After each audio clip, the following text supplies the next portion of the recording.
At 30 years old, Sarah Williams was diagnosed with cancer a year ago and began the difficult journey of. Sarah's illness caused her to miss work due to chemotherapy. Her boss questioned her productivity and fired her in front of the entire office. Sarah was unable to afford her medical care due to this incident. Sarah, a proud woman, had always resisted begging, but Ethan's shaky voice and despairing eyes forced her to stand on a street corner, clutching a cardboard sign that read, "Please help, my son is hungry," on a freezing day. In November, while walking back to his hotel from a business meeting, Donald Trump noticed a frail woman sitting beneath a street lamp. She was shivering in a thin coat and holding a small child wrapped in a torn blanket. The boy's face was pale and his eyes were foggy from hunger and cold. Beside them was a cardboard sign with trembling letters that read, "Please help, my son is hungry." Trump paused in his tracks, unable to ignore the woman and child in front of him. He approached them slowly, crouching down to speak to them in a gentle but firm voice, saying, "Ma'am, I Donald Trump." The woman lifted her head, her face reddened from the cold, and her eyes welled up with tears. She requested a small amount of food. "My son is hungry and I don't need anything else," she muttered, barely audible.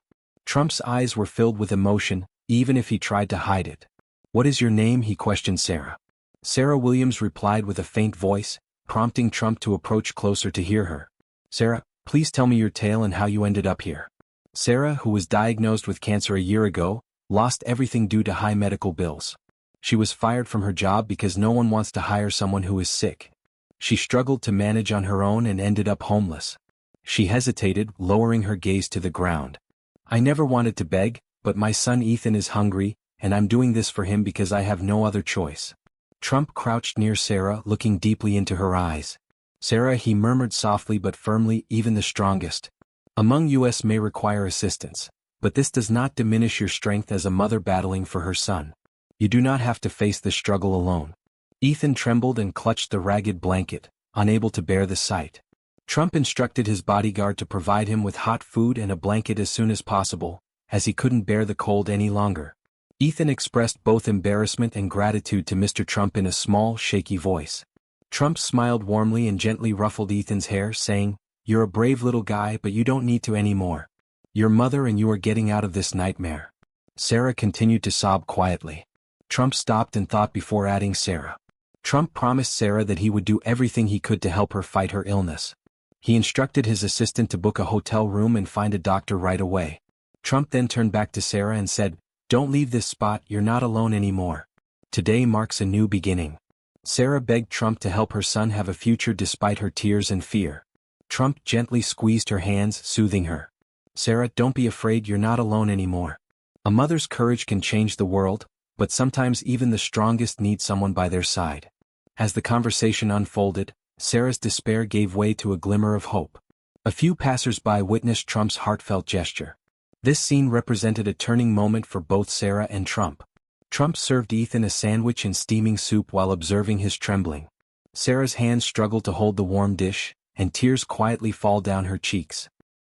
Trump was greatly moved by the scene and turned to Sarah. "No one should have to live like this.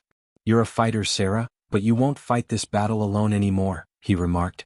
Sarah, overwhelmed by the kindest words she had heard in years, tried to speak through tears. "Why are you helping me? You don't even know me." Trump responded with conviction, stating that doing the right thing does not require knowing someone. As Ethan sipped his soup, his gentle sobbing disturbed the stillness. "He needs a mother like you, and I will do everything I can to help." Trump could hear slight breaths as the youngster struggled to control his feelings. His small hands trembled as he grabbed the bowl of warmth, providing momentary comfort from the bitter cold. Trump was extremely moved by the innocence of a youngster forced to face a difficult life.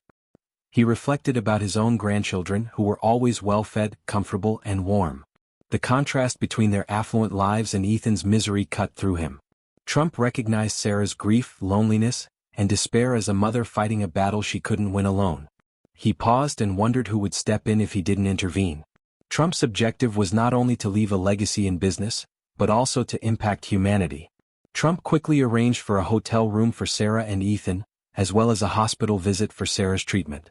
He promised to cover all expenditures through his foundation. Trump launched a charity effort to fund Sarah's medical treatment and recovery, which received enormous support. Within a month, Ethan received educational scholarships and Sarah found long-term housing. Their lives had completely changed. Sarah had begun treatment and Ethan was back in school, living in a stable family. In an interview, Trump stated that the story began when he witnessed a woman's battling spirit and her refusal to give up. Sarah's story demonstrates how changing one person's life can impact an entire community. A year later, Sarah was well on her way to recovery, and Ethan joined her at a charity event. Turning to Trump, Ethan expressed gratitude for his mother's life and promised to help others in the same way. Sarah expressed her gratitude to you, stating that you altered her life and provided a future for her and her children. Trump smiled and asked Sarah to continue the circle of goodwill by helping others in the future. Sarah and Ethan's story touched hearts and reminded the world of the power of empathy and the ripple effect of a single good deed. Their journey of resilience and hope left a lasting impression on everyone who heard it. It's a reminder that kindness and empathy can truly change lives.